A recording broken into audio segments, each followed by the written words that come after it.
नागपुर के पांचपावली थाना क्षेत्र में हुई घर चोरी की वारदात का पुलिस ने तकनीकी जांच और होटल के सीसीटीवी फुटेज की मदद से सफलतापूर्वक प्रदर्शन किया।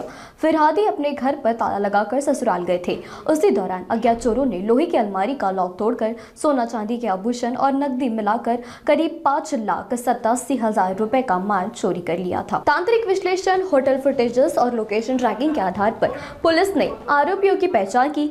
वारदात के बाद आरोपी नागपुर से फरार होकर जोधपुर राजस्थान में भी घरफोड़ी करते हुए नजर आए। वहां की पुलिस ने जानकारी मिलने पर नागपुर ने अदालत के आदेश पर प्रोडक्शन वारंट लेकर सभी आरोपी को ताबे में लेकर गिरफ्तार किया। पूछताछ में आरोपी ने नागपुर सहित महाराष्ट्र, मध्य प्रदेश, राजस्थान, गुजरात और दिल्ली में कई घर चोरी की वारदात करना कबूल किया। पुलिस ने आरोपी के कब्जे से सोने चांदी का आभूषण, साइकिल, होंडा एसयूवी, मोटरसाइकिल कुल 4,55,000 रुपए का माल जब्त किया। मूल्य आरोपी राजपाल के खिलाफ नागपुर के इमामबाड़ा, अंबाझरी और बेलत्रोड़ी पुलिस स्टेशन में भी पूरा मामले दर्ज है। यह कार्यवाही पुलिस डॉक्टर आयुक्त रविंद्र कुमार सिंघल, संयुक्त पुलिस आयुक्त नवीन चंद्र रेड्डी, अपर पुलिस आयुक्त श्री राजेंद्र दाभाड़े और डीसीपी राहुल मदने के मार्गदर्शन में की गई। वरिष्ठ पुलिस निरीक्षक बाबूराव राउत और उनकी टीम, निरीक्षक यूनियस शेख, उप निरीक्षक रंजीत माजगावकर तथा अन्य पुलिस कर्मचारी ने इस सफल कार्रवाई में विशेष भूमिका निभाई।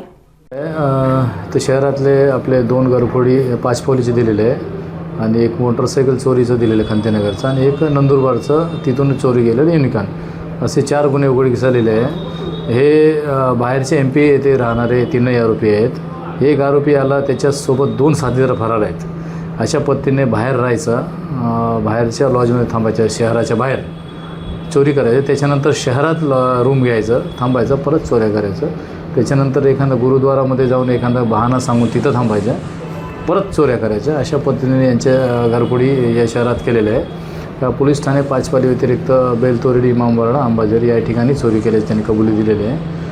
तर ह्या आरोपी 3 आरोपी इथं चोऱ्या केल्यानंतर, घरफोडी केल्यानंतर ते शहर चेंज केले राजस्थानमध्ये, जोधपूर सिटी, तिथं पण चोरी करताना सापडले म्हणून आपल्याला गुन्हे शाखेच्या अधिकाऱ्याकडून माहिती मिळाली। त्या अनुषंगाने सर्वांचे वरिष्ठांचे परवानगी घेऊन न्यायालयाची परवानगी घेऊन त्या ठिकाणी जेलमधून आणलेले आरोपी आणि विचारपूस दरम्यान 2 घरफोडी, 2 मोटरसायकल असे गुन्हे त्यांनी कबुली दिलेले आहे। याच्या व्यतिरिक्त शहरात पण एक माणसासोबत परत 2 लोक असे साथीदार येऊन कामं करायचे आणि निघून जायचे।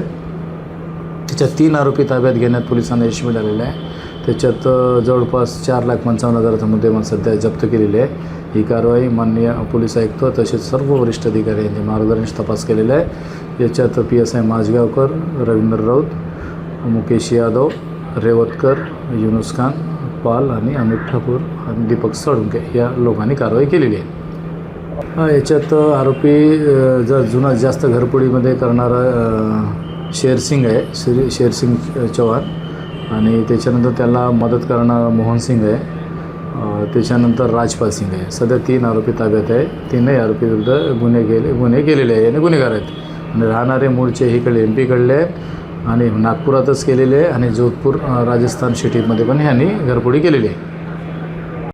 बरोबर आहे। याच्यात पहिला नंबर आरोपी शेरसिंग आहे, यांनी इतर 2 आरोपीसोबत जे गुन्हे केलेले आहेत ते 2 आरोपी फरार आहे। तसेच दुसरा आरोपी त्यांनी वेगळ्या आरोपीसोबत राहून चोरी केलेली आहे। अशा पद्धतीने यांची आणखी आरोपीची संख्या वाढेल, तपास सुरू आहे।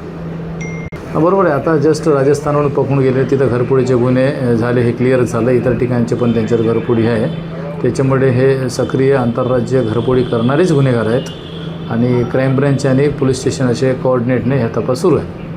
बरोबर आहे। आपण नेहमी लॉज चेकिंग, हॉटेल्स लॉजिंग चेकिंगला जातो, त्यावेळेला ते लॉज मालकांनी हे जे बाहेरचे येतात, डाऊटफुल असेल तर लोकांना माहिती द्यायला पाहिजे।